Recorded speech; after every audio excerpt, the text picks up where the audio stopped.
Samuel Harrison had always been good at noticing details others missed. It was a skill that served him well as a graduate student in archaeology at Columbia University, where he spent his days cataloging fragments of ancient civilizations and piecing together stories from broken pottery and weathered stone. But lately, he'd been noticing things that made no sense at all. It started 3 weeks ago, with the dreams. Every night, the same vision would pull him from sleep. A massive eye, carved from obsidian and inlaid with silver, watching him from the depths of what looked like an underground chamber.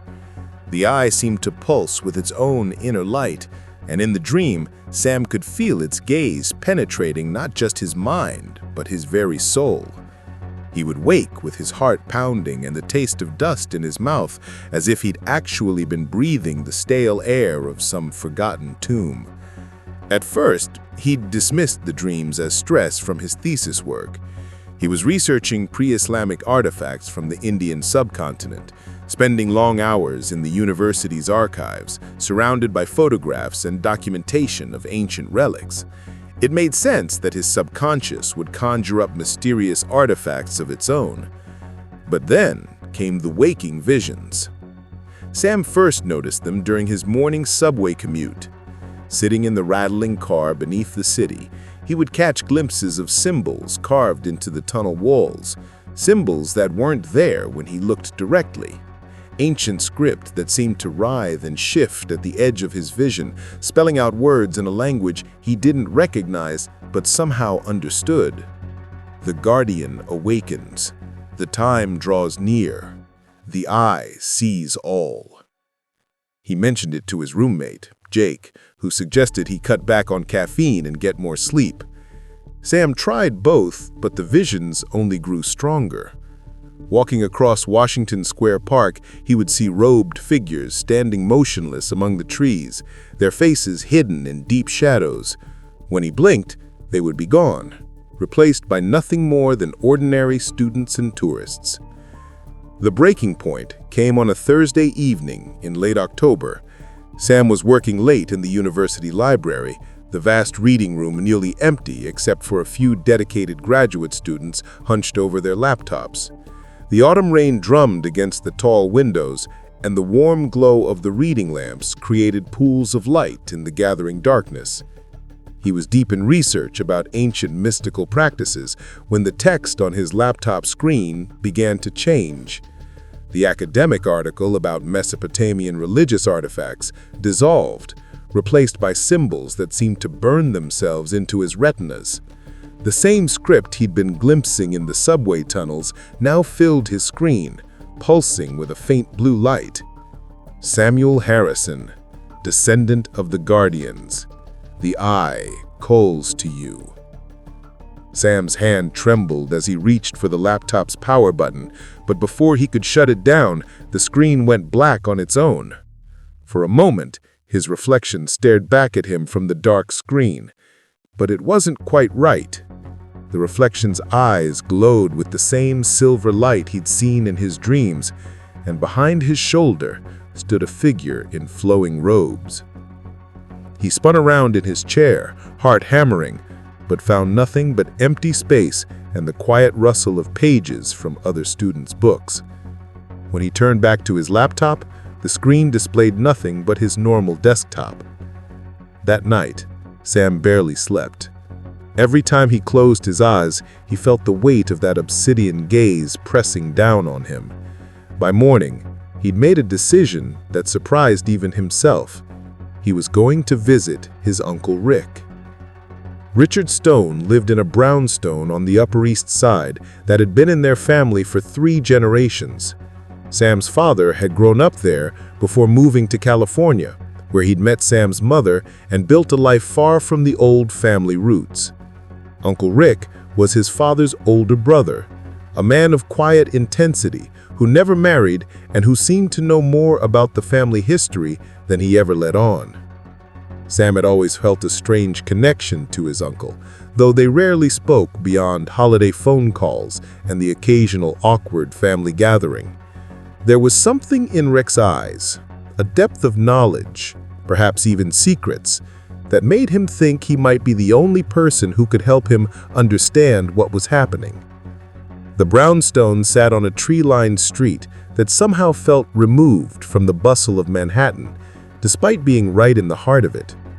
The building's red brick facade was well maintained, but had an old-world quality that spoke of earlier, more mysterious times. Sam climbed the worn stone steps and rang the brass doorbell, its deep chime echoing inside the house. Uncle Rick answered the door almost immediately, as if he'd been waiting. He was a tall, lean man in his 60s, with silver hair and sharp blue eyes that seemed to take in everything at once. He wore a simple gray sweater and dark slacks, but there was something about his bearing that suggested hidden depths, like a scholar who had spent years studying secrets that couldn't be found in any library. "Sam," Rick said, and there was something in his voice, not surprise, but recognition, as if he'd been expecting this visit. "Come in. We have much to discuss." The interior of the brownstone was exactly what Sam had expected. Dark wood paneling, Persian rugs worn soft by generations of footsteps, and walls lined with bookshelves that reached from floor to ceiling. The air smelled of old leather and something else, something that reminded him of incense, though he couldn't identify the specific scent. Rick led him into a sitting room where fire crackled in an ornate fireplace. Two leather chairs faced each other across a small table, and Sam noticed that his uncle had already set out 2 cups of tea, as if he'd known Sam was coming. "Sit," Rick said, settling into one of the chairs with the fluid grace of a much younger man. "Tell me about the dreams." Sam froze, the teacup halfway to his lips. "How did you know about—" "The same way I knew you would come here today," said Rick quietly. "The same way I've been preparing for this conversation for 27 years, since the day you were born. The bloodline doesn't lie, Sam. When the eye calls, we answer." "The eye?" Sam set down his cup with shaken hands. "You know about the eye?" Rick stood and walked to one of the bookcases, running his fingers along the spines until he found what he was looking for. He pulled out what looked like an old photograph album, but as he brought it back to the table, Sam could see it was something far older. The cover was made of dark leather, worn smooth by countless hands and bound with brass clasps that looked like they belonged in a medieval monastery. "Our family has been guardians for over 800 years, Rick said as he opened the ancient book. "We are the keepers of one of the world's most powerful artifacts, something that has shaped the course of history from the shadows, protected from those who would use its power for destruction." The pages of the book were filled with photographs, drawings, and documents in various languages. Sam saw images of the same obsidian eye from his dreams, but here it was shown in different settings and time periods: medieval castles, Victorian mansions, and what looked like modern laboratory facilities. "This is impossible," Sam whispered, but even as he said it, he knew it was true. Everything he'd been experiencing suddenly made perfect sense. "The Eye of Ankana," Rick continued, turning the pages slowly. "Named after the ancient Persian word meaning vision or sight. It was created over 2 millennia ago by a circle of mystics who sought to create a tool for seeing across time and space, past, present, and future. They succeeded beyond their wildest dreams and beyond their ability to control." Sam stared at a photograph that showed the eye mounted in what appeared to be a shrine of some kind. The artifact was larger than he had imagined from his dreams, about the size of a dinner plate, carved from polished obsidian with intricate silver inlay work that seemed to form patterns within patterns. Even in the photograph, it seemed to pulse with inner light.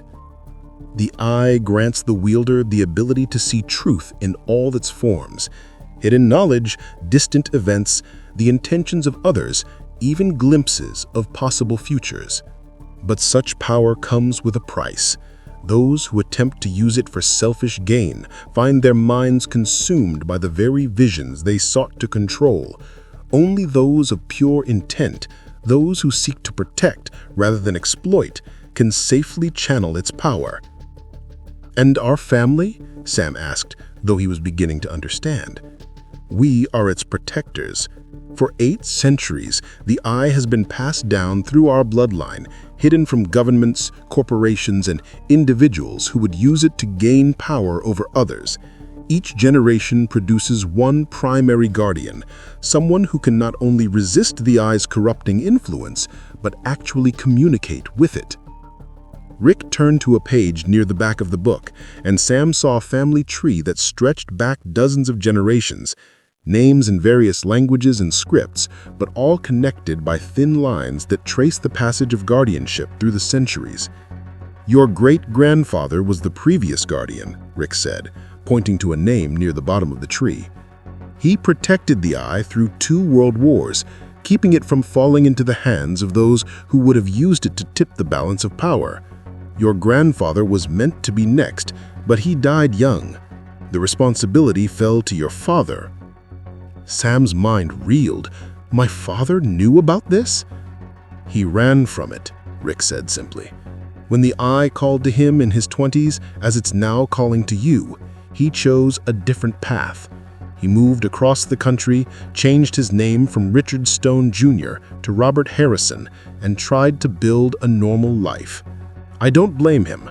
The burden of guardianship isn't one anyone should have to bear, but the bloodline doesn't forget, Sam. If one generation refuses the call, it passes to the next." "So that's why you never married? Never had children?" Rick nodded. "I've served as caretaker guardian, keeping the eye safe until the true heir came of age. I've spent 40 years studying its history, learning its secrets, preparing for the day when I could pass on what I know. That day is today." Sam stood abruptly, pacing to the window that looked out onto the quiet street. Normal people went about their normal lives out there, walking dogs, carrying groceries, checking their phones. None of them knew that ancient artifacts of unimaginable power existed in the world, or that there were families sworn to protect such things from the shadows. "This is insane," he said. "I'm a graduate student in archaeology. I study the past through pottery shards and burial sites. I don't know anything about mystical artifacts or secret guardianships." "Your dreams say otherwise," Rick replied gently. "The visions, the symbols you've been seeing, they're all signs that the eye recognizes you as its rightful guardian. It's been trying to communicate with you, to prepare you for what's coming." "What's coming?" Rick closed the ancient book and looked directly at Sam with those penetrating blue eyes. Others know of the eye's existence. Government agencies, private collectors, organizations that traffic in supernatural artifacts. For decades, they've been searching for it, following rumors and legends, tracking our family through genealogical records and historical documents. They're getting close, Sam. Closer than they've ever been. How close? Close enough that keeping the eye hidden is no longer sufficient. The time has come for it to have an active guardian again, someone who can not only protect it, but wield its power when necessary. Someone who can see our enemies coming before they strike. Sam turned back from the window, his mind spinning with the implications of everything he learned. "And you think that's me?" "I don't think it, Sam. I know it. The eye has chosen you, just as it chose your ancestors before you. The question isn't whether you're capable, the bloodline ensures that. The question is whether you're willing to accept the responsibility." Before Sam could respond, Rick stood and walked to another bookcase, this one locked behind glass doors. He produced a small silver key and opened the case, revealing a collection of objects that looked like they belonged in a museum. Ancient coins, carved figurines, scrolls wrapped in silk, and what appeared to be modern electronic devices alongside medieval manuscripts. From the center of the collection, Rick lifted a small wooden box, no larger than a jewelry case. The wood was dark with age, and the box was bound with silver wire that formed the same intricate patterns Sam had seen in his dreams. "The eye is too powerful to keep in one place for long," Rick explained, "but this will help you understand what you're dealing with." He opened the box, revealing a small fragment of polished obsidian mounted in silver. Even this tiny piece seemed to pulse with its own light, and the moment Sam looked at it, his vision exploded with images. He saw the full eye in all its terrible glory, housed in what looked like a high-tech facility somewhere beneath the city. He saw men in expensive suits studying photographs and computer displays, their faces hard with ambition and greed. He saw shadowy figures moving through the night, searching, always searching. And he saw himself, older and more confident, standing in a place of swirling darkness and silver light, the eye floating before him, as he faced down enemies who would use its power to reshape the world according to their will. The vision lasted only seconds, but when it ended, Sam found himself sitting in the chair again, with Rick's steadying hand on his shoulder. The fragment of the eye had gone dark, looking like nothing more than an interesting piece of carved stone. "That was just a taste," Rick said quietly. "The full eye shows so much more, past and future intertwined, possibilities branching out like a vast tree, truth laid bare in all its complexity.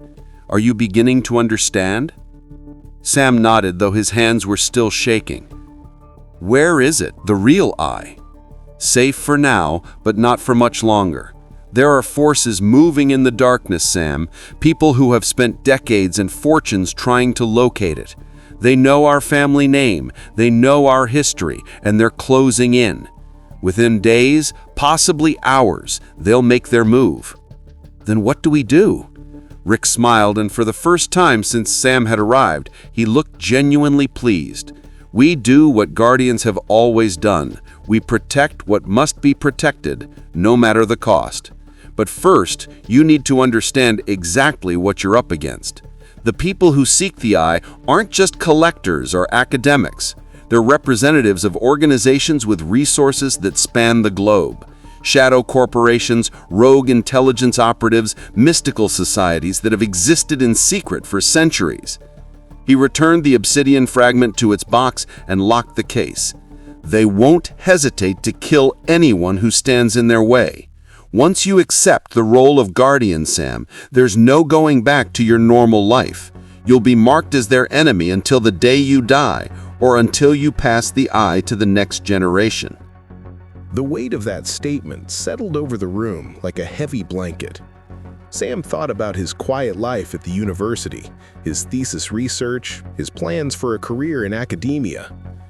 All of that would have to be set aside, perhaps forever. But as he considered walking away, the fragment in the locked case seemed to pulse once more, sending a gentle warmth through his chest. It wasn't demanding or coercive. It was simply there, waiting, offering power and responsibility in equal measure. "How long do I have to decide?" Sam asked. Rick glanced at his watch, an old mechanical piece that looked like it had been crafted decades ago. "Agent Mitchell will be here within the hour." Agent Mitchell? CIA, though he operates in areas that don't officially exist. He's been tracking the recent supernatural disturbances around the city, disturbances caused by the eye responding to your awakening abilities. He's one of the few government operatives who knows the truth about artifacts like ours, and he'll want to bring you in for questioning. Sam's pulse quickened. Is he friend or enemy? That remains to be seen. Mitchell has his own agenda, and while he's not actively seeking to steal the eye, he'll want to use you and your abilities for government purposes.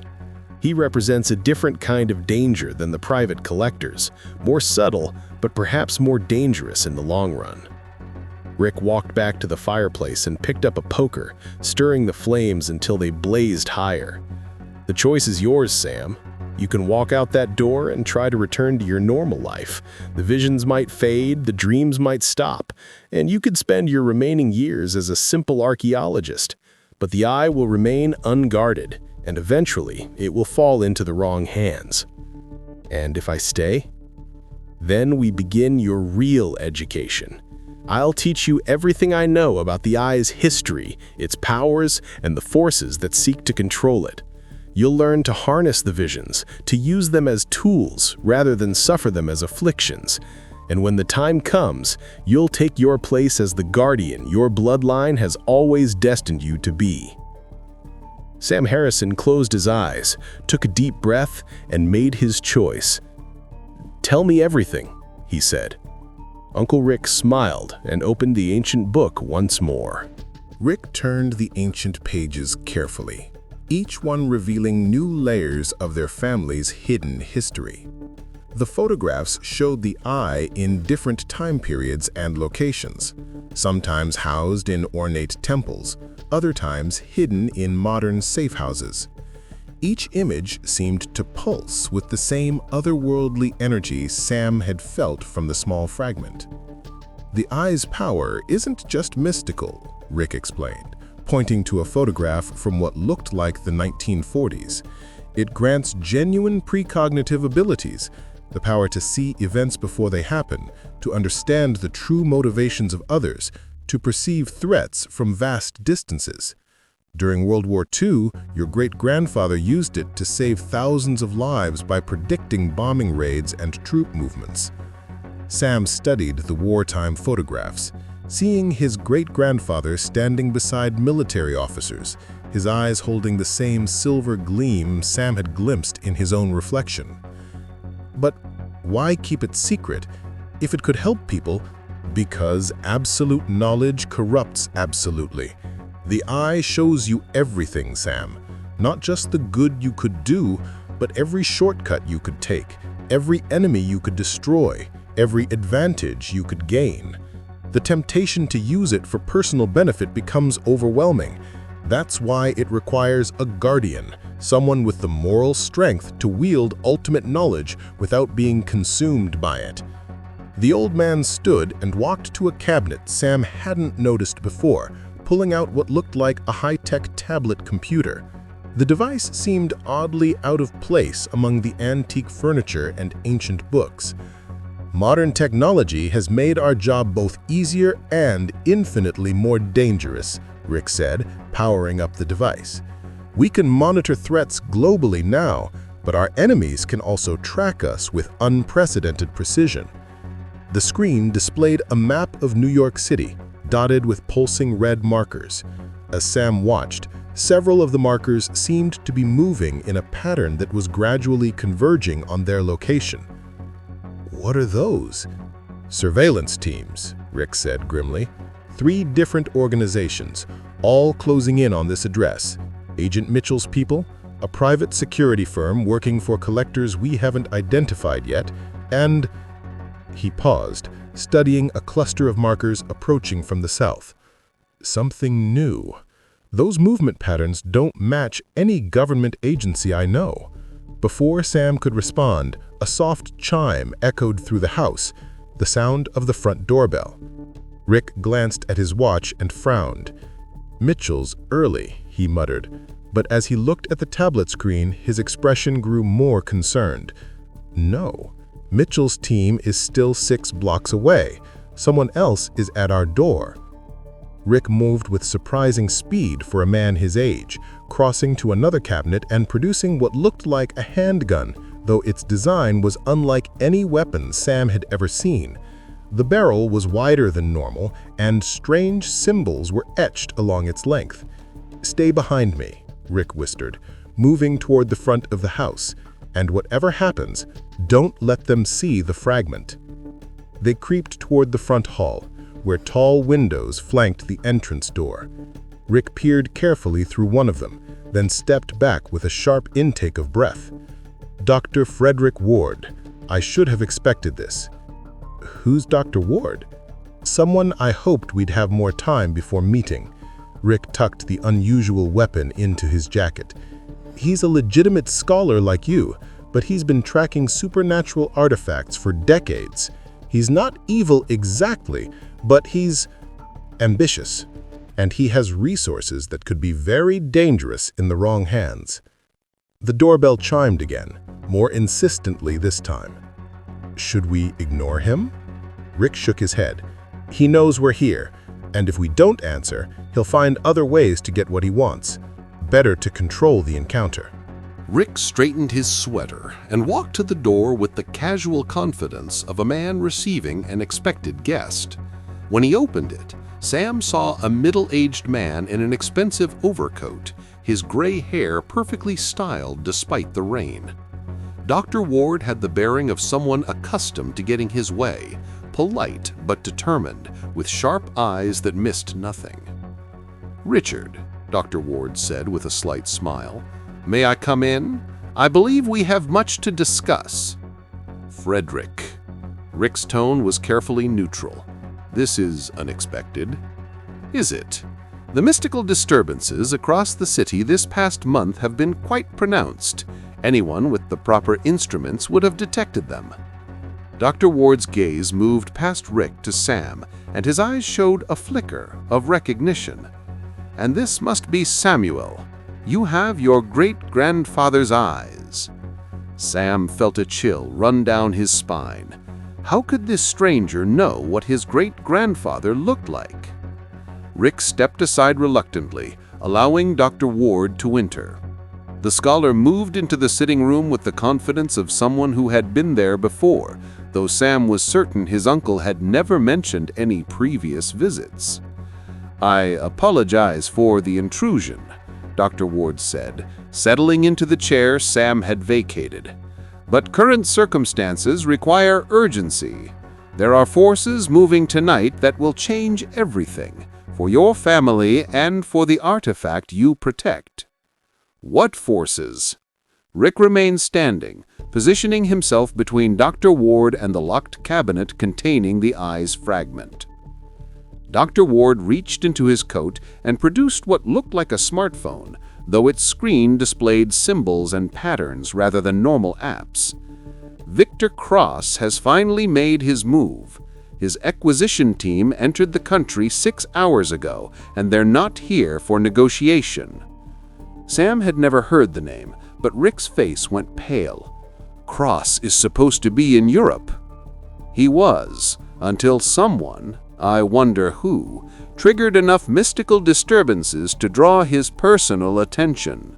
A new guardian awakening creates quite a distinctive signature for those who know how to detect it. "You're saying this is my fault?" Sam demanded.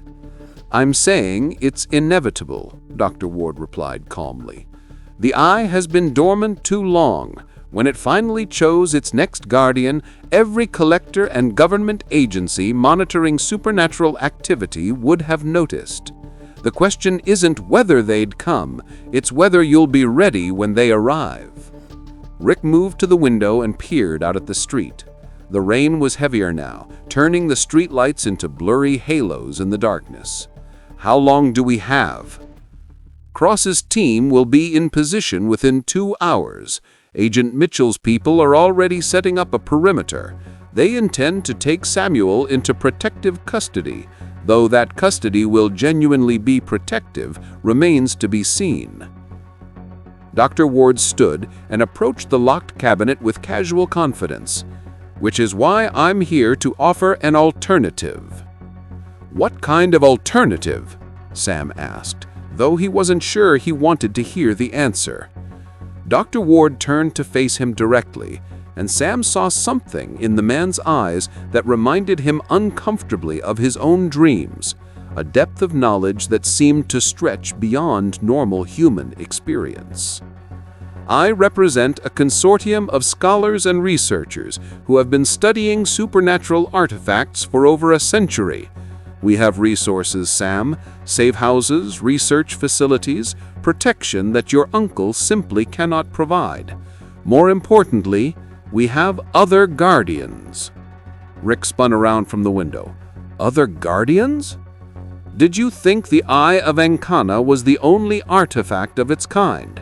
There are 7 major mystical objects in existence, each with its own guardian bloodline.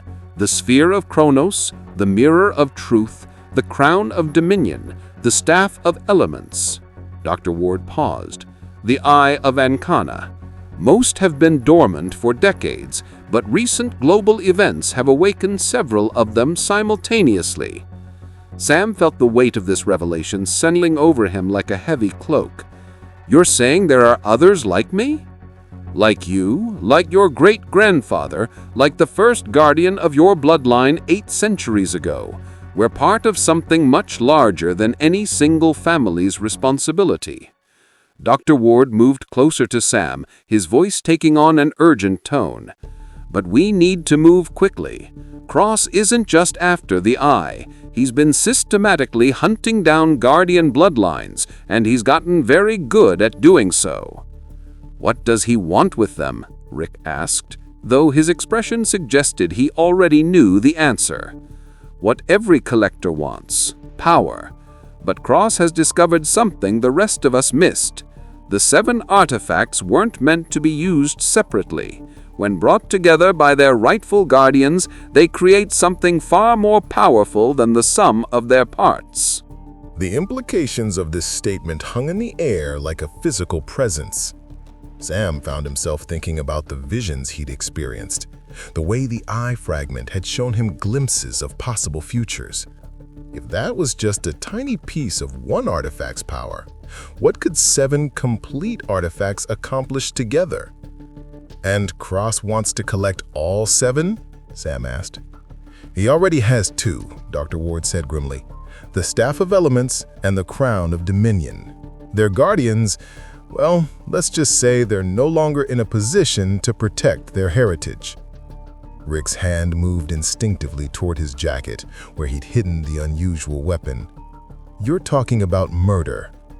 I'm talking about survival, Dr. Ward replied. Cross doesn't negotiate, Richard. He takes what he wants, and he removes obstacles that stand in his way. If we don't act tonight, Samuel will become his 3rd victim. As if summoned by their conversation, the lights in the brownstone suddenly flickered.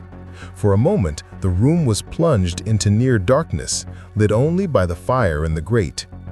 In that brief dimness, Sam saw something that made his blood freeze. Shadows moving past the windows, too many and too coordinated to be coincidental. They're here, Rick whispered. Dr. Ward was already moving toward the back of the house. There's a service entrance through the kitchen that leads to the garden. My car is parked on the parallel street. Wait, Sam said. We're just going to run? What about the eye? Rick was already at the locked cabinet, his hands working quickly to gather the ancient book and the fragment in its wooden box. The eye isn't here, Sam. It's in a secure location that would take hours to reach, and we don't have hours. Then where? The front window exploded inward in a shower of glass and splintered wood. Dark figures in tactical gear poured through the opening, their movements precise and military efficient. Sam caught a glimpse of weapons and night vision equipment before Rick grabbed his arm and pulled him toward the back of the house. Go, Rick shouted, pushing Sam toward Dr. Ward, who was already at the kitchen door. Don't look back. But Sam did look back, just in time to see his uncle raising that strange weapon toward the intruders. A brilliant flash of silver light filled the room, and the advancing figure stumbled backward as if struck by an invisible force. The eye fragment, Dr. Ward called from the doorway. Do you have the fragment? Rick tossed him the wooden box just as more figures appeared at the shattered window. This time, the silver light from Rick's weapons seemed weaker, and the attackers pressed forward despite it. Sam found himself running through the rain-soaked garden behind Dr. Ward, his mind reeling with questions and possibilities. Behind them, he could hear shouts and what sounded like more flashes of that strange silver light. His uncle was fighting for his life to give them time to escape. They reached a black sedan parked on the side street, its engine already running. Dr. Ward yanked open the passenger door and practically shoved Sam inside before sliding behind the wheel. "What about Rick?" Sam demanded as they pulled away from the curb. "He's buying us time," Dr. Ward said grimly, taking a sharp turn that threw Sam against the door. "Your uncle has been preparing for this moment for 40 years. He knows what he's doing." As they sped through the rain-slicked streets of Manhattan, Sam clutched the wooden box containing the eye fragment and tried to process everything that had happened. In the span of 2 hours, his entire world had been turned upside down. He'd learned about his family's ancient responsibility, met a scholar who claimed to represent other guardian families, and watched armed intruders attack his uncle's home. "Where are we going?" he asked. "Somewhere safe," but there was something in his tone that made Sam wonder if anywhere would ever truly be safe again. Behind them, the glow of flames was beginning to rise from the direction of Uncle Rick's brownstone. Dr. Ward's sedan moved through the rain-soaked streets with practiced efficiency, taking turns that seemed random but felt deliberately planned. Sam gripped the wooden box containing the eye fragment, his knuckles white against the dark wood as he watched the city blur past the windows. "Where exactly are we going?" Sam asked again, his voice sharper this time. "A facility where you'll be safe," Dr. Ward replied, but his eyes in the rearview mirror held secrets that made Sam increasingly uncomfortable. "My colleagues are eager to meet you, Sam. It's been decades since a guardian bloodline has been this active." The way he said active sent a chill down Sam's spine. "What do you mean by that?" Before Dr. Ward could answer, his phone buzzed with an incoming message. He glanced at the screen and his expression darkened. "We have a problem." "What kind of problem?" "Agent Mitchell's people just surrounded the facility we were heading to. It seems they've been tracking us since we left your uncle's house." Dr. Ward took a sharp right turn, tires squealing on the wet asphalt. "Change of plans." Sam twisted in his seat to look out the back window. Sure enough, he could see headlights maintaining a steady distance behind them, too steady to be coincidental traffic. "How many people are after us?" "At the moment, Agent Mitchell's CIA team, Cross's private military contractors, and..." Dr. Ward paused as another message appeared on his phone. "And someone new, someone who shouldn't know about any of this." The sedan accelerated, and Sam found himself pressed back into his seat as they wove through late-night traffic. The rain was coming down harder now, turning the streets into rivers of reflected neon and streetlight. "Dr. Ward," Sam said carefully, "I need you to tell me the truth. What exactly is this consortium you represent?" For a long moment, the only sound was the rhythm of windshield wipers and the hum of the engine. When Dr. Ward finally spoke, his voice carried a weight that hadn't been there before. "We call ourselves the Collectors, Sam, but not in the way you might think. We don't seek to own the artifacts, we seek to understand them, to study them, to unlock their secrets for the betterment of humanity." That's what Victor Cross claims too, isn't it? Dr. Ward's hands tightened on the steering wheel. "Cross is a butcher who sees the artifacts as tools for personal power. We see them as keys to knowledge that could revolutionize human understanding of reality itself." "And the difference is?" "The difference," Dr. Ward said as he took another sharp turn, "is that we don't murder guardians to get what we want." Sam's relief at that statement was short-lived because Dr. Ward's next words chilled him to the bone. "We simply make them better offers than they can refuse." The sedan pulled into what looked like an abandoned warehouse district near the Hudson River. The buildings here were dark and imposing, their windows either boarded up or reflecting the storm clouds overhead. Dr. Ward parked beside a loading dock and turned to face Sam directly. "The truth is, Sam, your uncle has been living in the past. The old ways of hiding the artifacts, of keeping them secret from the world, those days are over. Modern technology, global surveillance, satellite tracking, there's nowhere left to hide. The only way to protect the artifacts now is to study them openly, to understand their true potential. Under whose control? Under the control of people who have dedicated their lives to knowledge rather than power." Dr. Ward opened his door and stepped out into the rain. "Come, there's someone you need to meet." Sam hesitated, clutching the wooden box. Everything about this situation felt wrong. But with Cross's people hunting him and Mitchell's agents closing in, what choice did he have? He followed Dr. Ward toward a heavy steel door set into the side of the warehouse. The door opened before they reached it, revealing a woman in her 30s with auburn hair and striking green eyes. She wore a long coat that looked expensive, and there was something about her bearing that reminded Sam of a predator. Beautiful, but dangerous. "Dr. Ward, you are later than expected. We encountered complications, Elena. Sam, I'd like you to meet Dr. Elena Vestes. She's one of our foremost experts on Guardian bloodlines." Elena's gaze fixed on Sam with an intensity that made him uncomfortable.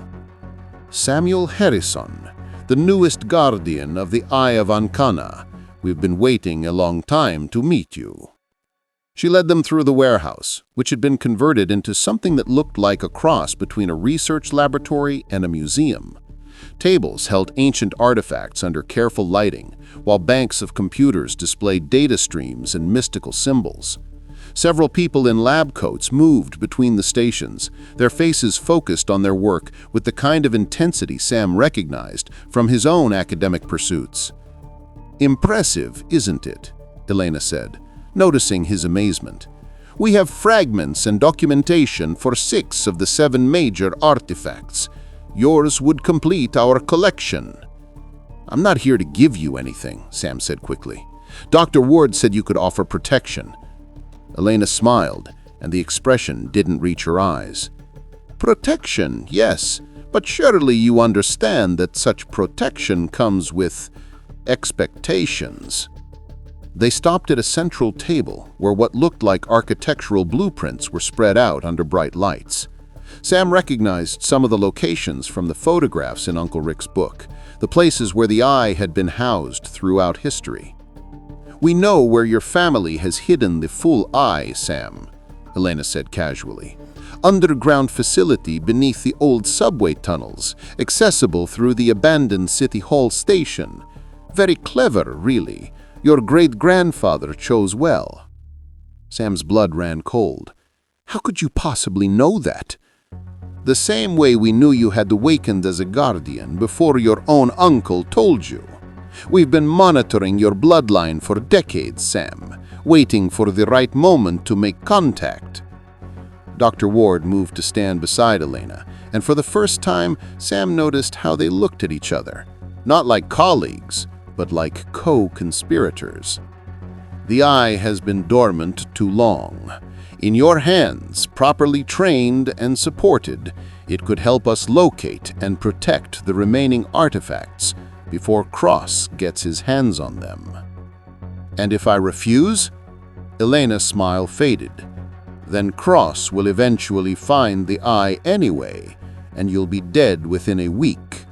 At least with us, you have a chance to live and to see your family's legacy serve a greater purpose."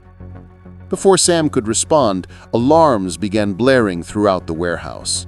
Red lights flashed, and the researchers at their stations suddenly looked up with expressions of panic. "What's happening?" Dr. Ward demanded. A young man in a lab coat ran toward them, his face pale with fear. 3 teams converging on the building simultaneously. Mitchell's people from the north, Cross's mercenaries from the south, and an unknown group from the east. They'll be here in minutes. Elena cursed in what sounded like Russian. How did they find us so quickly? The answer came to Sam in a flash of terrible understanding. He looked down at the wooden box in his hands, then at Elena and Dr. Ward. "The fragment.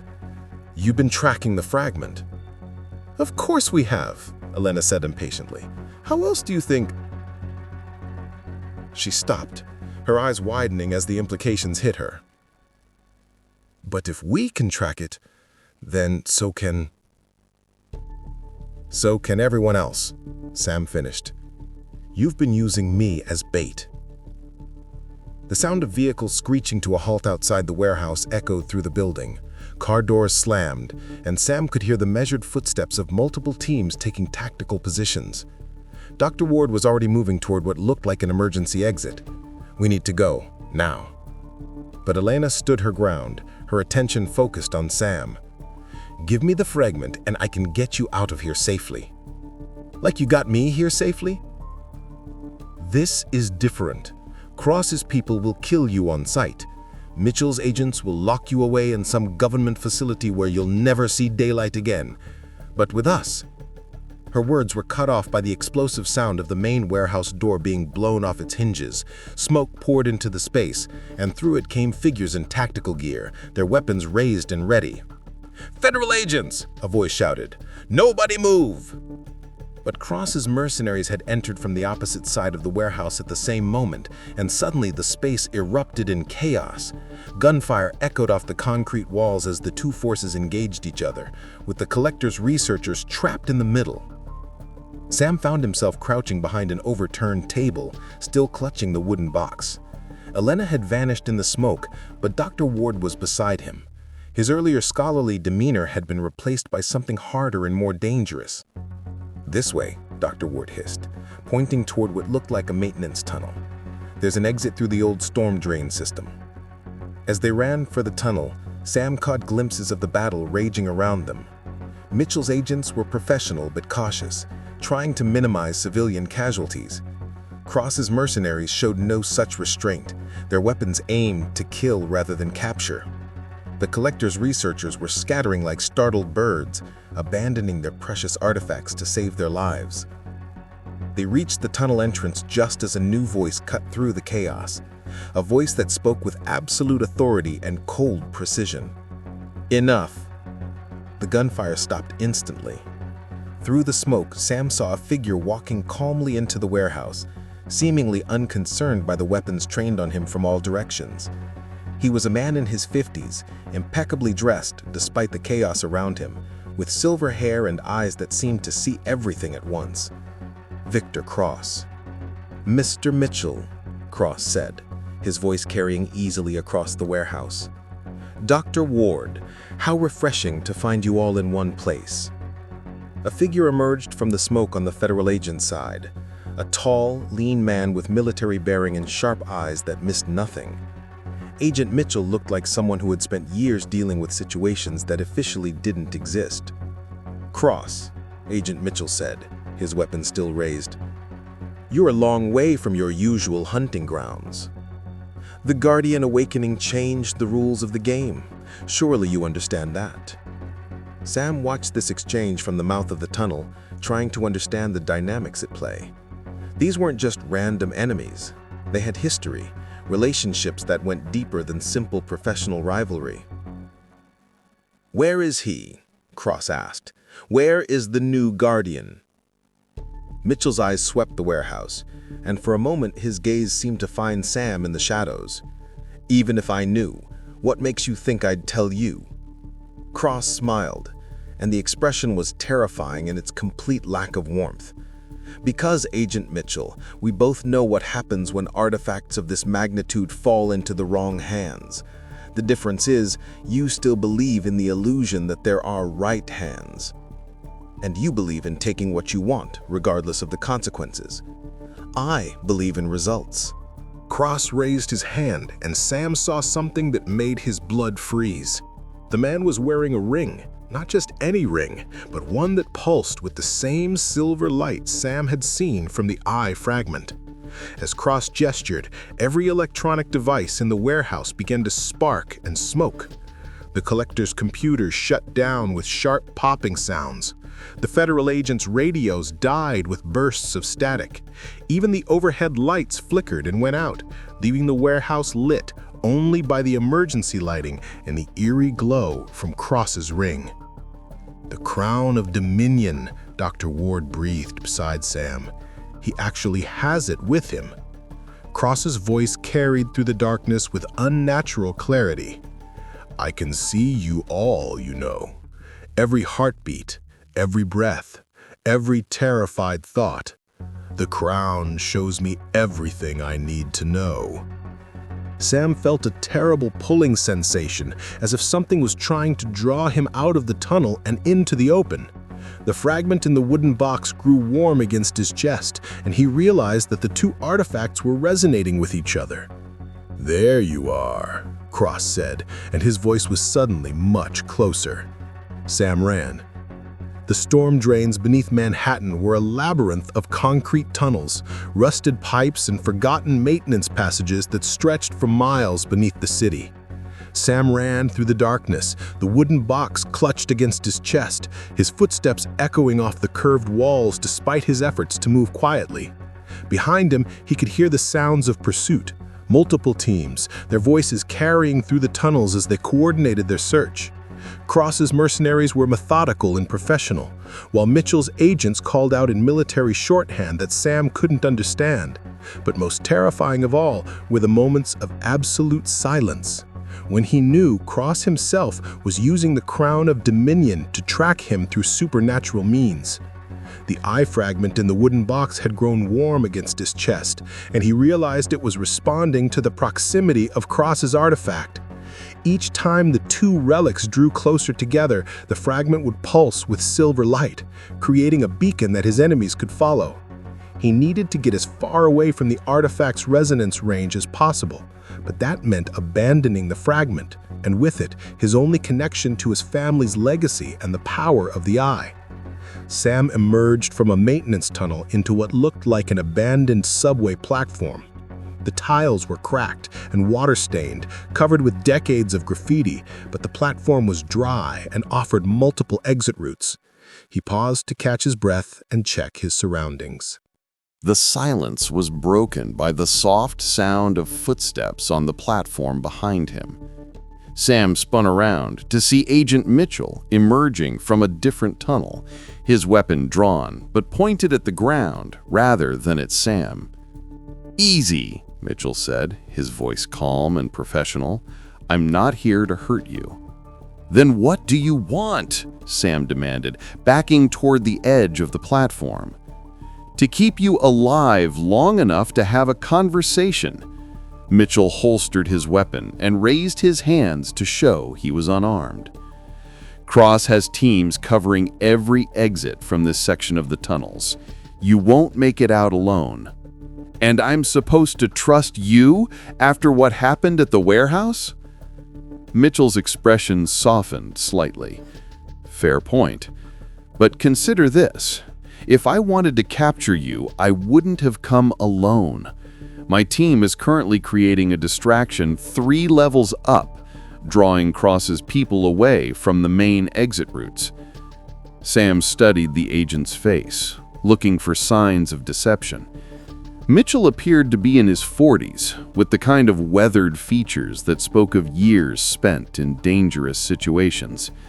His eyes held a depth of experience that reminded Sam of Uncle Rick.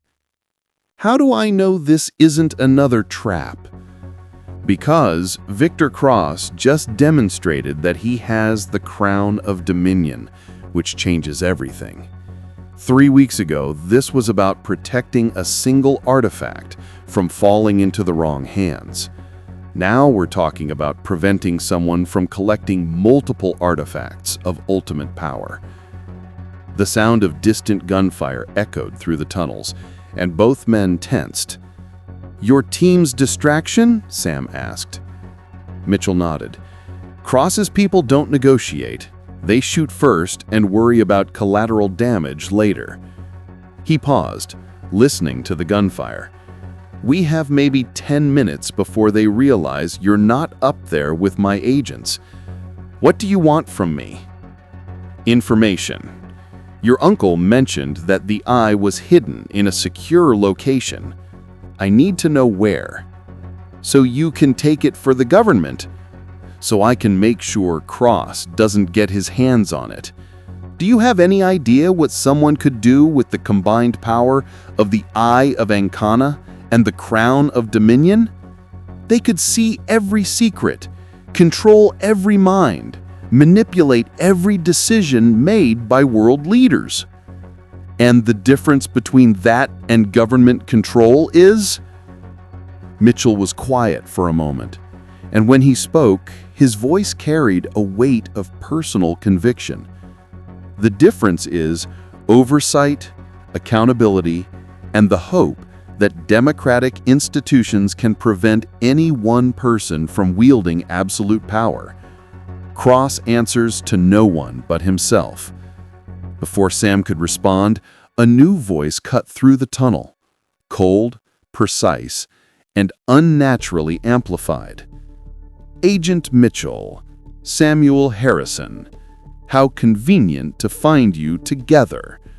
Victor Cross stepped out of the shadows at the far end of the platform, and Sam immediately understood why the man inspired such fear. He moved with the confidence of someone who had never encountered an obstacle he couldn't overcome, and the crown of dominion on his finger pulsed with silver light that seemed to bend the very air around it. "Agent Mitchell," Cross said, his hand moving instinctively toward his weapon. "Please don't," Cross said mildly. "The crown allows me to see your intentions before you act on them. You'll be dead before you clear your holster." To prove his point, Cross gestured casually, and Mitchell's weapon flew from his holster to clatter across the platform, well out of reach. "Telekinesis?" Sam asked, his voice barely a whisper. "Among other things," Cross replied. "The crown of dominion grants its wearer authority over matter, energy, and minds. Watch."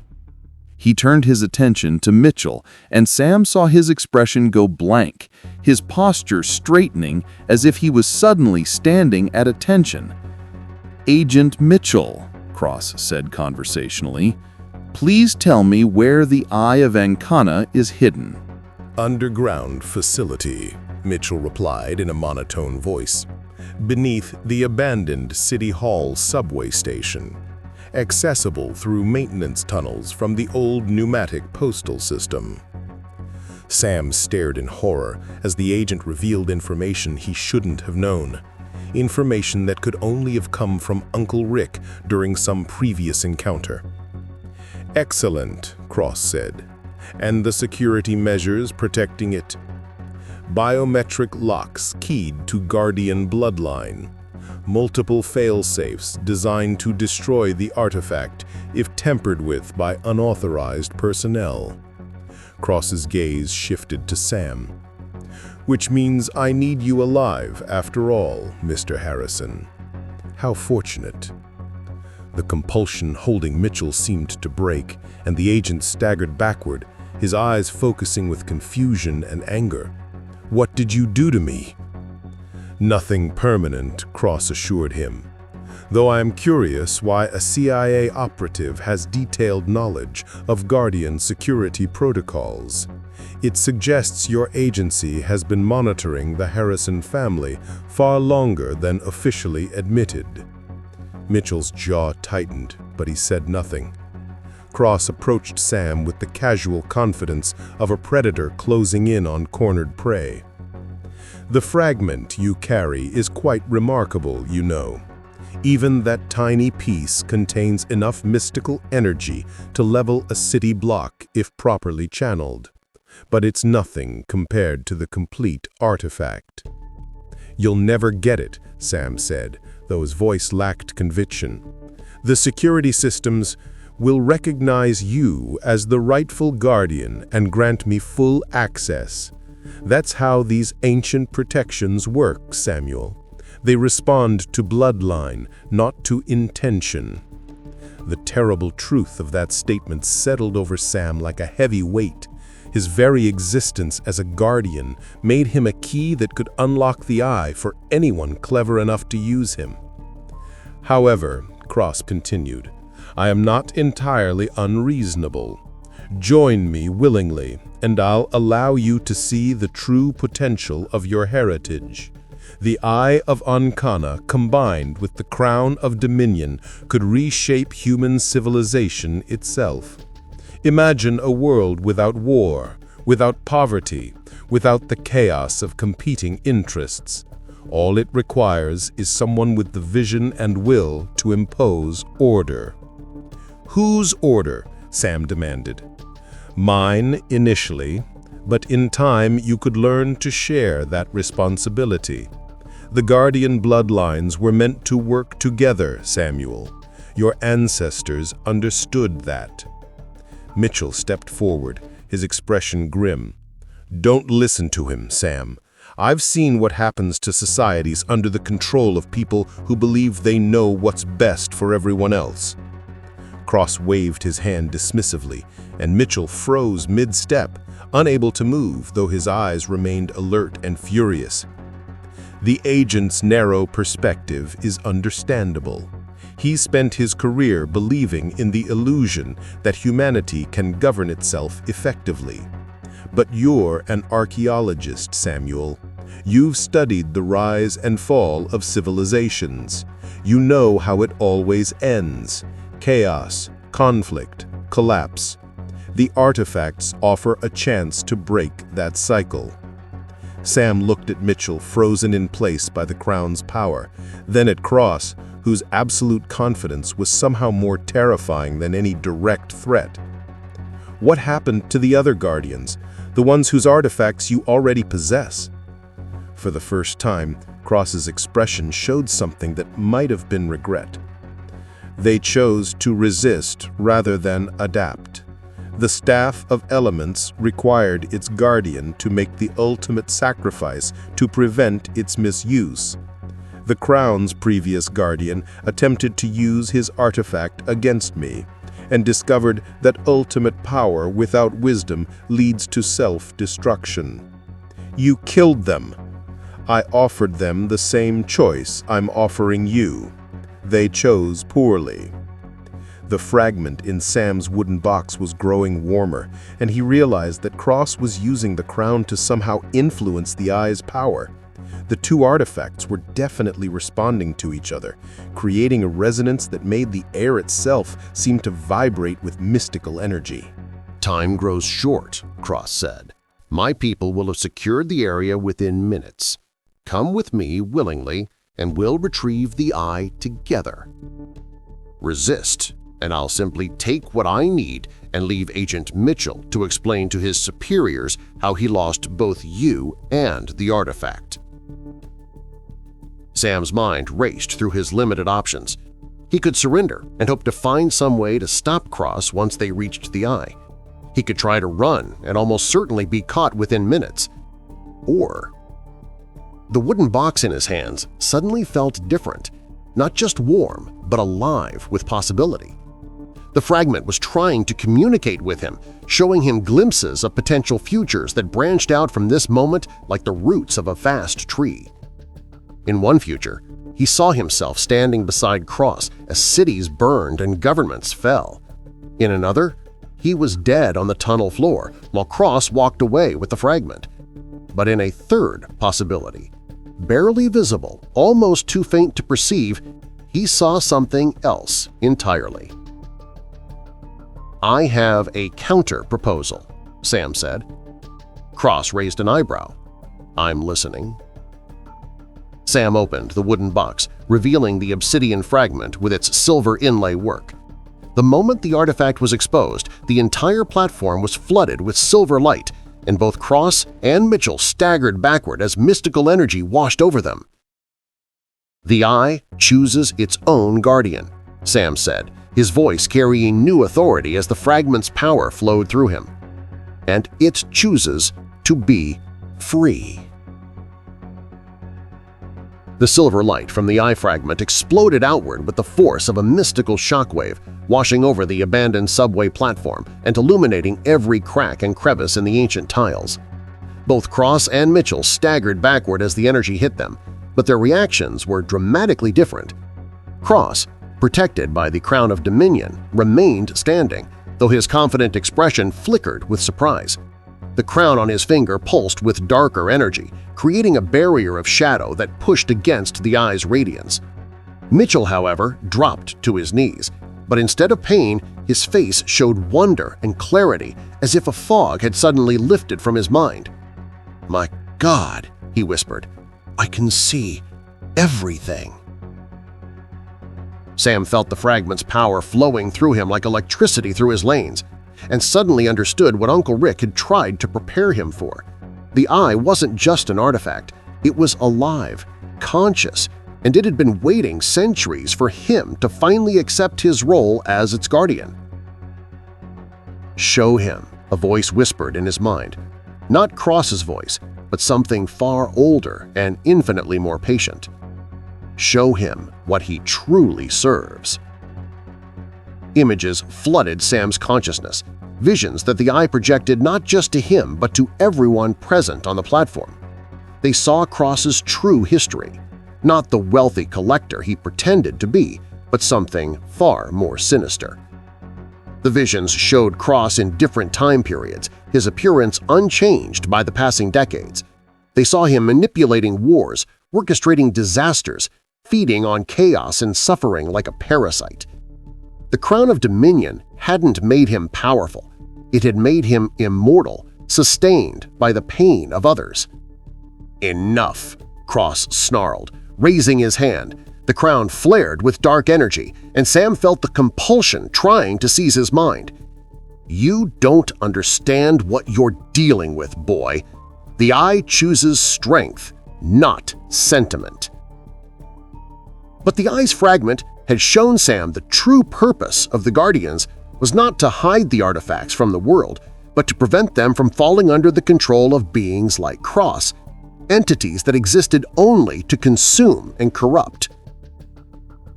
"The eye chooses," Sam said, as a silver light continued to pour from the fragment. "And it chooses to be free from parasites who would drain its power for selfish gain."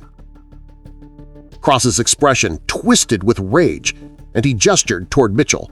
"Then watch your new ally die for your defiance."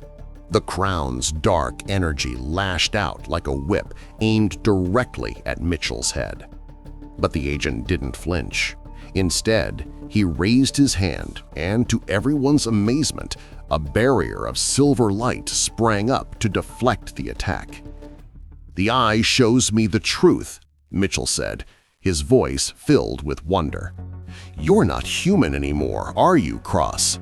Haven't been for decades." Cross's facade finally cracked completely, revealing something that made Sam's blood freeze. The man's eyes had gone completely black, like empty voids, and when he smiled, his teeth were too sharp and too numerous. "Human," Cross said, his voice now carrying harmonics that shouldn't have been possible from a human throat. "Such a limited concept. I evolved beyond those constraints long ago." The crown of dominion pulsed with malevolent energy, and Sam realized that Cross wasn't wearing the artifact was wearing him, using his body as a host while it fed on human suffering across the globe. The crown corrupted him completely, Sam said, the eye's knowledge flowing through him. He's become nothing more than a vessel for its hunger. Cross, or the thing that had once been Cross, laughed, a sound like breaking glass. "Corruption? I prefer to call it enlightenment.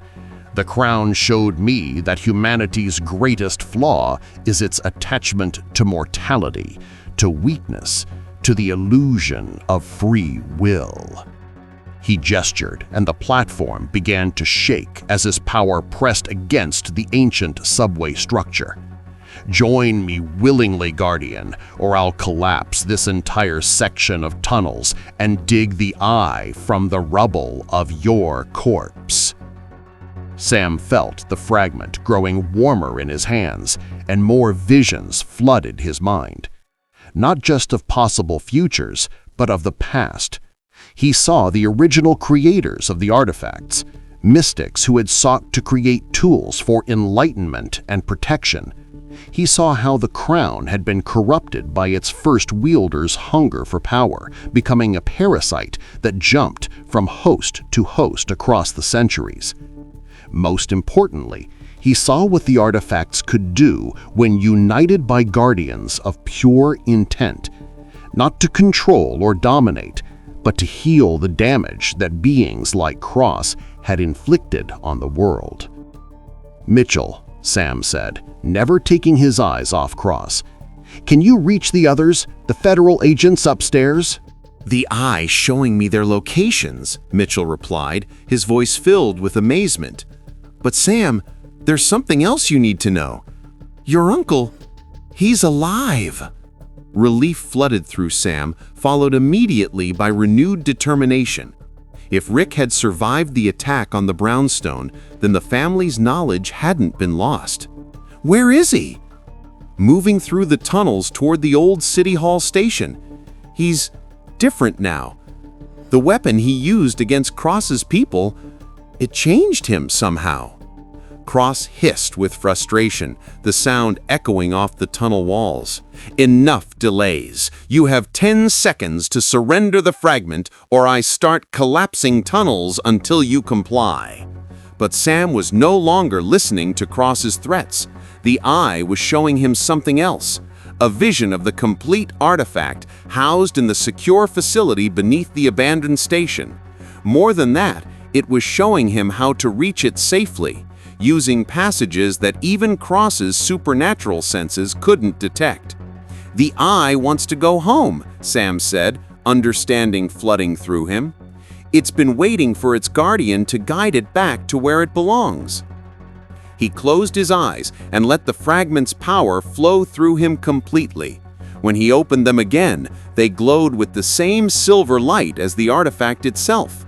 "You want the eye?" Sam said to Cross. "Then follow me." Without waiting for a response, Sam sprinted toward the far end of the platform, where a maintenance tunnel led deeper into the underground maze. Behind him, he heard Cross roar with inhuman fury, but he also heard Mitchell shouting into a radio, calling for backup and evacuation of the area above. The tunnel was narrow and poorly lit, but the eye's fragment illuminated the way ahead with steady silver radiance. He could hear Cross pursuing him, the crown's dark energy leaving scorch marks on the tunnel walls as it clashed with the eye's protective aura. "You only delay the inevitable," Cross's voice echoed through the tunnel, distorted by supernatural harmonics. "I have had centuries to perfect my methods. Guardian, you have had hours." But the eye was guiding Sam now, showing him shortcuts and passages that had been forgotten for decades. He emerged into a larger tunnel that he recognized from his research, part of the old pneumatic postal system that had once connected government buildings across Manhattan. And there, waiting in the shadows, was Uncle Rick. But Mitchell had been right. Rick was different now. His hair had gone completely silver, and his eyes held depths of knowledge that seemed almost too vast for a human mind to contain. Most striking of all was the weapon in his hands, which had transformed from the strange gun Sam remembered into something that looked like it had been forged from crystallized starlight. "Uncle Rick," Sam breathed. "The weapon was one of the artifacts," Rick said, his voice carrying new harmonics of power. "The Blade of Severance. I never told you about it, because I hoped you'd never need to see its true form." The sound of Cross's pursuit was growing closer, accompanied by the crack and rumble of tunnel walls being torn apart by the crown's energy. "The eye?" Rick asked. Sam held up the fragment, which was now glowing so brightly that it was painful to look at directly. "It wants to go home, to the complete artifact." Rick nodded grimly. "Then that's where we make our stand." The facility was designed for exactly this scenario, a confrontation between guardians and those who would corrupt the artifacts. They ran together through the ancient postal tunnels, the sound of Cross's destruction growing closer with each passing moment. Sam could feel the complete eye calling to its fragment, a resonance that grew stronger as they approached the hidden facility. Finally, they reached a section of tunnel where the walls were lined with symbols that seemed to shift and move in the fragment's light. Rick pressed his hand against a particular sequence of markings, and a section of the wall slid aside to reveal a modern elevator. 8 centuries of preparation, Rick said, as they stepped inside. Every guardian in our bloodline contributed to building this place, preparing for the day when the artifacts might need ultimate protection. The elevator descended far deeper than Sam had expected, past subway levels, past building foundations, down into the bedrock of Manhattan itself. When the doors opened, Sam found himself in a facility that looked like something from a science fiction film. Clean white corridors lined with advanced technology, all powered by mystical energies that made the air itself hum with potential. At the center of the facility, and a chamber surrounded by protective barriers and monitoring equipment, sat the complete Eye of Ankana. It was even more magnificent than Sam had imagined from the photographs. The obsidian surface was perfectly polished, reflecting light from dimensions that didn't exist in normal space. The silver inlay work formed patterns that seemed to tell the story of creation itself, and at the center was an iris that looked exactly like a human eye, except that it saw across time and space with perfect clarity. The moment Sam entered the chamber, the fragment in his hands began to resonate with the complete artifact, and both began to sing with harmonics that touched something deep in his soul. 800 years, Rick said softly. 800 years of preparation, and it all comes down to this moment. The elevator behind them chimed, and the doors opened to reveal Cross, his human facade completely abandoned now. The thing that stood in the doorway was humanoid, but wrong in every detail. Too tall, joints that bent in impossible directions, and those terrible black eyes that reflected nothing but hunger. "At last," Cross said, his voice like grinding stone. "The Eye of Ankana in all its glory. Do you have any idea how long I've waited for this moment?" But as he stepped into the chamber, alarms began blaring throughout the facility. The protective barriers around the eye flared to life, creating walls of silver light that even the Crown of Dominion couldn't penetrate. "Guardian biometrics required," an unauthorized voice announced. "Initiating lockdown protocols." Cross snarled with frustration as blast doors began sealing off the chamber. But Sam realized they were trapped as well, locked in with a creature that had spent centuries perfecting the art of corruption and control. "No matter," Cross said, raising the crown-bearing hand. "If I cannot take the eye, I'll simply have to make you give it to me." The final confrontation was about to begin. The chamber fell silent, except for the hum of protective barriers surrounding the Eye of Ankana. Cross stood at the entrance, his monstrous form barely contained within the confines of human shape, while Sam and Rick positioned themselves between him and the complete artifact. The eye itself seemed to pulse with anticipation, its obsidian surface reflecting not just the chamber's lights, but glimpses of potential futures, some showing victory, others showing devastation that would ripple across the world. 8 centuries of preparation, Cross said, his voice carrying harmonics that made the chamber's walls vibrate. All for this moment. Do you really think your ancestors' technology can keep me from what I've spent lifetimes seeking? Rick raised the blade of severance, its crystalline form casting prismatic light across the white walls. The barriers aren't meant to keep you out, Cross. They're meant to keep the eye's full power contained until the right moment. And what moment would that be? Sam stepped forward, the fragment in his hands now blazing with silver radiance that matched the complete artifact behind the barriers. As he approached, the protective fields began to recognize him, their silver light shifting to accommodate his presence. The moment when the eye chooses to act, Sam said, his voice carrying new authority. You've spent centuries taking what you wanted by force, Cross, but the eye can't be taken. It can only be accepted by someone worthy of its trust. Cross laughed, the sound like breaking stone. Worthy? I've conquered nations, toppled governments, reshaped the course of human history itself. What greater worthiness could there be? You fed on suffering, Rick said grimly. The crown of dominion has made you a parasite, sustaining yourself on chaos and pain. The eye sees through such deceptions. As if responding to Rick's words, the barriers around the eye flared brighter, and Sam felt the complete artifact's consciousness touching his mind. The sensation was overwhelming, like trying to contain an ocean of knowledge in a teacup. But underneath the vastness was something unmistakably protective and benevolent. Show me, Sam thought toward the eye. Show me how to stop him. The response came not in words, but in visions that flooded Sam's consciousness. He saw the truth about the 7 artifacts.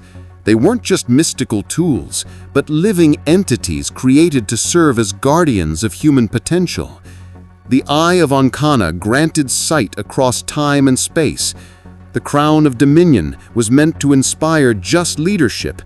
The blade of severance could cut through deception and falsehood. But the crown had been corrupted, its noble purpose twisted into a tool for domination. Cross wasn't its wielder. He was the victim, consumed by power that demanded ever greater sacrifices to sustain itself. The crown is killing you, Sam said, suddenly, understanding flooding through him. Has been for centuries. That's why you need the other artifacts. You're trying to balance the corruption with power from pure sources. Cross's monstrous features flickered, and for a moment, Sam caught a glimpse of what the man had once been. Brilliant, ambitious, but still human. The crown showed me truth, Cross said, but his voice carried less certainty now. It showed me that humanity's greatest weakness is its attachment to mortality, to limitation. It showed you lies, Rick said, moving closer with the blade raised. The crown feeds on the wielder's fears and desires, twisting them into justifications for greater and greater acts of domination. The barriers around the eye began to shift, recognizing Sam's approach. As he drew nearer to the complete artifact, the fragment in his hands grew brighter, and both began to resonate with harmonics that filled the chamber with music that seemed to come from the fundamental frequencies of creation itself. Cross snarled and raised the crown-bearing hand, dark energy crackling between his fingers. Enough philosophy! Give me the eye, or I'll tear this entire facility apart, stone by stone.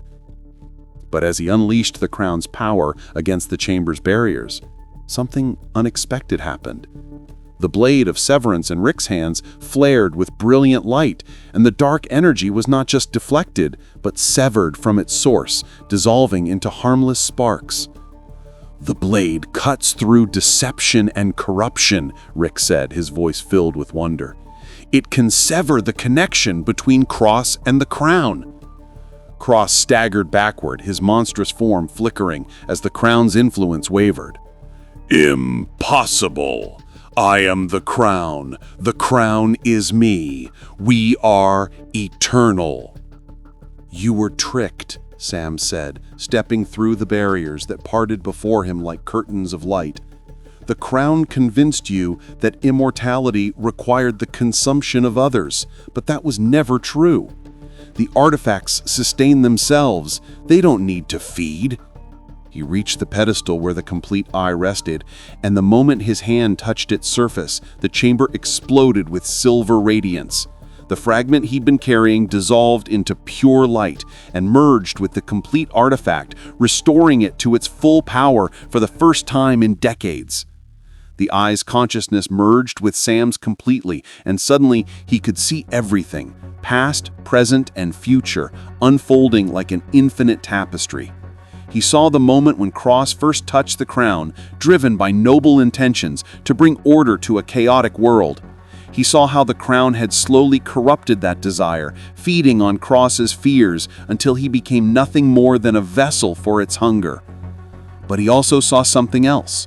The other artifacts scattered across the world waiting for their own guardians to awaken. The Mirror of Truth hidden in a monastery in Tibet, the Staff of Elements beneath the pyramids of Egypt, the Sphere of Kronos in a vault beneath London, each one calling to its bloodline, preparing for a convergence that would either heal the world or destroy it. "Cross," Sam said, his voice now carrying the harmonic resonance of the eye itself. "I can show you what you really are, what you were before the crown consumed you." He raised the eye, and its surface reflected not just light, but truth itself. Cross found himself staring into the artifact's depths, seeing himself as he truly was, not the immortal conqueror he believed himself to be, but a man who had been trapped for centuries in a prison of his own fears and ambitions. "No," Cross whispered, his monstrous form beginning to crack like old paint. "I am power. I am eternal. I am—" "You are Victor Cross, born in 1823, died in 1847 when you first touched the crown of dominion. Everything since then has been the crown wearing your face, using your memories, feeding on your desire to matter in the world." The truth hit Cross like a physical blow. The monstrous form he'd worn for over a century began to crumble, revealing the scared young man he'd been when the crown first seduced him with promises of power. The artifact on his finger flickered, its dark energy wavering as Cross finally understood what he'd become. "Free yourself," Rick said, raising the blade of severance. "Let us cut the connection. Let yourself finally rest." For a moment, Cross looked like he might accept the offer. His human face, now visible beneath centuries of corruption, showed a weariness that went beyond physical exhaustion. But then, the crown pulsed with renewed malevolence, reasserting its control. "Never," Cross snarled, his monstrous form solidifying again. "If I cannot have the eye, then no one will." He raised both hands, and the crown's power lashed out, not at Sam or Rick, but at the chamber's support structures. Ancient concrete began to crack and crumble as Cross poured all his remaining energy into collapsing the facility around them. "He's bringing down the entire structure," Rick shouted over the rumble of falling debris. "The city above, there are thousands of people." Sam looked into the eye's depths and saw the branching possibilities of the next few moments. In most futures, the facility collapsed, taking out several city blocks and killing hundreds of innocent people.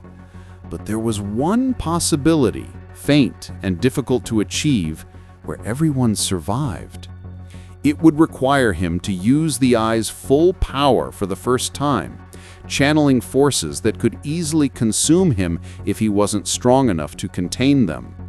But looking at his uncle's face, seeing the trust and pride in Rick's eyes, Sam knew he had to try. "I need you to trust me," Sam said, raising the eye above his head. "Both of you."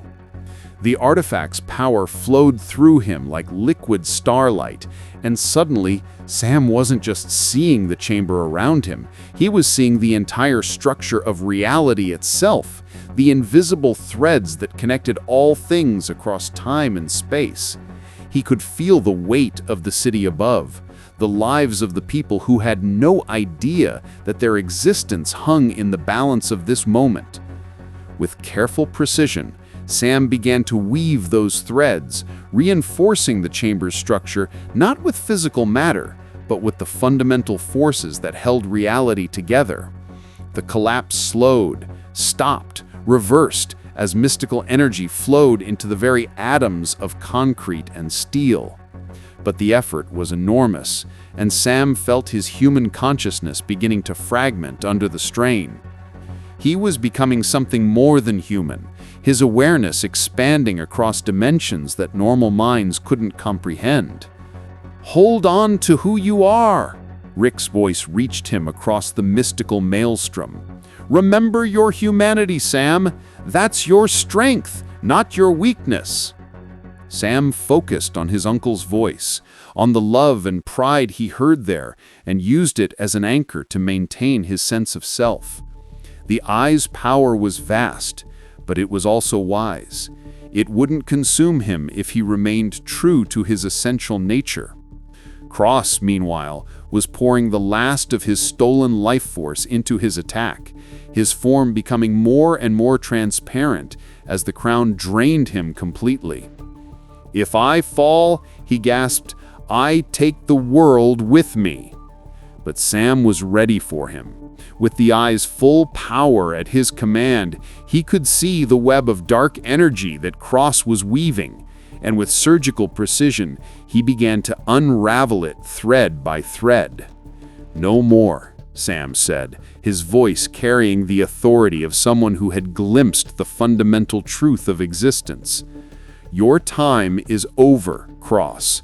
Rest now." The blade of severance flashed in Rick's hands, and the connection between Cross and the crown was finally cut. The artifact fell from Cross's finger, its dark energy dissipating as it lost its host. Cross himself collapsed, his form rapidly aging as centuries of stolen life finally caught up with him. In his final moment, Cross looked up at Sam with eyes that were finally, after so long, completely human. "Thank you," he whispered, and then he was gone. The chamber fell silent, except for the gentle hum of the Eye of Ankana as its power settled into a new equilibrium. Sam stood before the artifact, his hands still resting on its obsidian surface, feeling the vast consciousness that now shared space in his mind, gradually finding harmony with his human thoughts. Uncle Rick approached carefully, the blade of severance now dormant in his hands, its crystalline surface reflecting the eye's gentle silver glow. "How do you feel?" he asked softly. Sam considered the question seriously. The transformation had been more complete than he'd expected.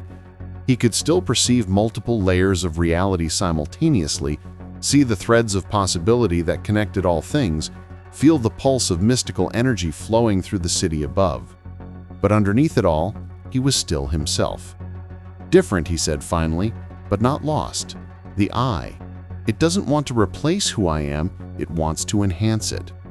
That's the difference between a true artifact and a corrupted one like the crown," Rick explained, moving to where the fallen crown of dominion lay on the chamber floor. The artifact was dark now, its malevolent energy dissipated with Cross's death. The sound of the elevator arriving drew their attention to the chamber entrance. Agent Mitchell stepped out, looking somewhat dazed but alert, followed by several other federal agents in tactical gear. Their movements were cautious, uncertain, as they took in the scene, the mystical energies, the advanced technology of the facility, and most of all, the Eye of Ankana itself. "The building above is secure," Mitchell reported. "No structural damage, no civilian casualties. Whatever you did, Sam, it worked." Sam nodded, still processing the full extent of what he'd accomplished. Using the eye's power to reinforce the facility's structure had required him to touch the fundamental forces that held matter together, an experience that had expanded his understanding of reality in ways that would take years to fully comprehend. "What happens now?" Sam asked, looking between Mitchell and his uncle.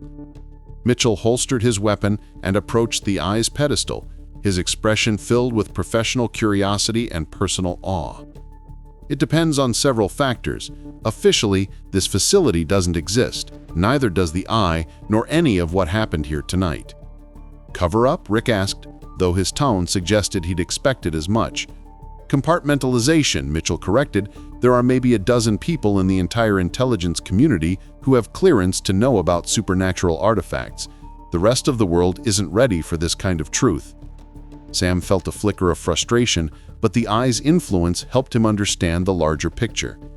Humanity's relationship with the mystical has always been complex, and revealing the existence of artifacts like the Eye too quickly could cause more chaos than enlightenment. But the other artifacts, Sam said, Cross mentioned that several of them are awakening simultaneously. That can't be a coincidence. Mitchell's expression grew serious. It's not. Our monitoring stations have detected mystical disturbances in Tibet, Egypt, London, and 3 other locations over the past month. Something is calling the artifacts to consciousness, and their guardians are awakening in response. Rick moved to a console near the chamber's edge and activated what looked like a communications system.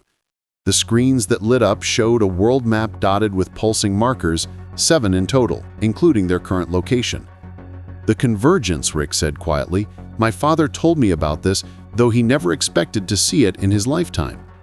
Every few centuries, global events align in such a way that all 7 artifacts activate simultaneously.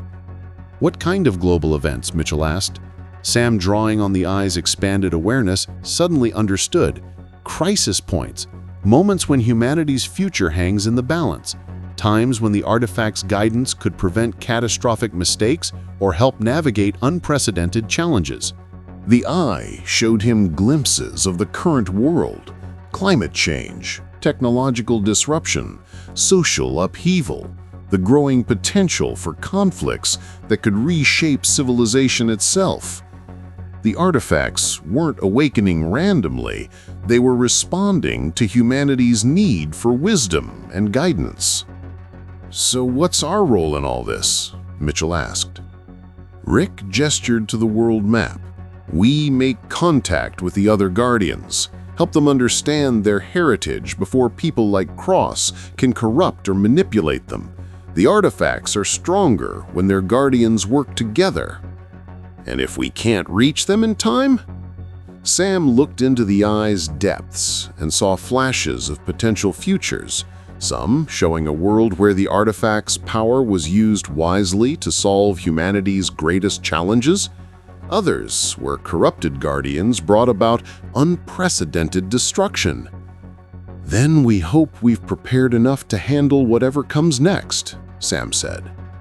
Mitchell was studying the communication console with obvious interest. This facility, how long has it existed? Construction began in the 1940s. Each generation of guardians contributed to its development, preparing for exactly this scenario. It's not just a hiding place for the Eye. It's a coordination center for worldwide guardian activities. And now it's Sam's responsibility. The weight of that statement settled over the chamber like a physical presence. Sam looked around at the advanced technology, the mystical protections, the centuries of accumulated knowledge, and felt both honored and terrified by the inheritance. Not just mine, he said, surprising himself with the certainty in his voice. The old way of doing things, hiding, keeping secrets, working in isolation, that's what allowed creatures like Cross to operate for so long. If we're going to face whatever's coming, we need to work together. He turned to Mitchell. Your intelligence networks, our mystical knowledge, Rick's experience, my connection to the Eye. We're stronger as allies than as separate organizations guarding separate secrets. Mitchell considered this for a long moment. There would need to be protocols, oversight, accountability measures. Agreed, Rick said, immediately. The artifacts are too powerful to exist without checks and balances, but they're also too important to be locked away and forgotten. A soft chime from the communication console drew their attention. One of the markers on the world map was blinking urgently, the one positioned over Tibet. "Incoming transmission," Rick said, his fingers dancing over unfamiliar controls. "From the Mirror of Truth's Guardian." The main screen flickered to life, showing a young woman in her 20s with dark hair and intense eyes. She appeared to be calling from what looked like a monastery, with ancient stone walls and flickering candlelight visible behind her.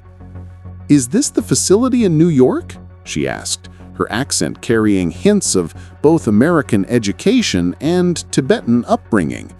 "I'm Guardian Tenzin Norbu, and I need help. There are forces moving toward our location, military vehicles, unmarked aircraft. I think they're after the mirror." Sam stepped forward, feeling the eye's recognition as it sensed its sister artifact through the transmission. "This is Sam Harrison, Guardian of the Eye of Ankana. We've just dealt with a similar situation here. How much time do you have?" "Hours, maybe less," Tenzin replied, her composure admirable despite the obvious stress. "The mirror has been showing me visions of a coordinated global campaign. Someone is systematically hunting down all the artifacts." Mitchell leaned into the transmission range. "Agent Mitchell, CIA, do you have any intelligence on who's behind the operation?" The mirror shows me faces, but no names. Multiple organizations working together. Government agencies, private military companies, academic institutions. It's like Cross's network survived his death and went active immediately. Rick and Sam exchanged glances. Cross had mentioned having allies, resources, connections built up over decades of operation. His death wouldn't necessarily end the threat he represented. "We're coming," Sam said without hesitation. "The eye and the mirror together will be stronger than either artifact alone." "Sam," Rick said carefully, "you've only just accepted the eye's power. Traveling halfway around the world, facing another major confrontation?" "Is exactly what I signed up for when I became a Guardian," Sam finished. He looked at the eye, its surface reflecting not just his image, but glimpses of the other artifacts and their guardians scattered across the globe. "Besides, I won't be going alone." Mitchell nodded grimly. "I can have a transport ready in 2 hours. Off the books, full tactical support. And I'll coordinate with the other facilities. If Tenzin is right about a coordinated campaign, we need to warn all the Guardians simultaneously." As they began making preparations for what would clearly be the first of many missions, Sam felt the eye's consciousness settling more completely into harmony with his own thoughts. The artifact wasn't just a tool or a burden. It was a partner, sharing its ancient wisdom while learning from his human perspective. The chamber's screens lit up with incoming data streams as Rick activated communication channels that had remained dormant for decades. Around the world, other facilities were coming online. Other Guardians were accepting their roles. Other ancient secrets were stepping into the light of the modern world. "The age of hiding is over," Sam said, watching the global network activate around them. "Whatever comes next, we face it together." Through the eye's enhanced perception, he could see the threads of possibility spreading out from this moment like ripples in a cosmic pond. Some futures are dark, filled with conflict and destruction. Others blazed with hope and potential beyond imagination. The choice of which future became reality would depend on the decisions made by people like him. Ordinary humans who had accepted extraordinary responsibility, armed with ancient wisdom and modern allies, standing guard against the darkness while nurturing the light. Above them, the city of New York continued its normal rhythm, unaware that the world had fundamentally changed in the past few hours. But in facilities around the globe, other young people were looking into mystical artifacts and making the same choice Sam had made, to accept the burden and privilege of protecting humanity's future. The real adventure was just beginning. 2 hours later, as Sam boarded a military transport aircraft bound for Tibet, the Eye of Ankana secured in a specially designed containment unit, He took one last look at the Manhattan skyline. The city looked different now through his enhanced vision. He could see the flows of energy that connected all living things, the patterns of possibility that shaped every human decision. "Ready?" Agent Mitchell asked, settling into the seat across from him. Sam smiled, feeling the eye's ancient wisdom blending with his own youthful determination. Ready. The aircraft lifted into the night sky, carrying them toward their next mission, their next challenge, their next opportunity to prove that some secrets were worth protecting, some powers were worth wielding responsibly, and some destinies were worth accepting completely. The Guardian's journey had truly begun.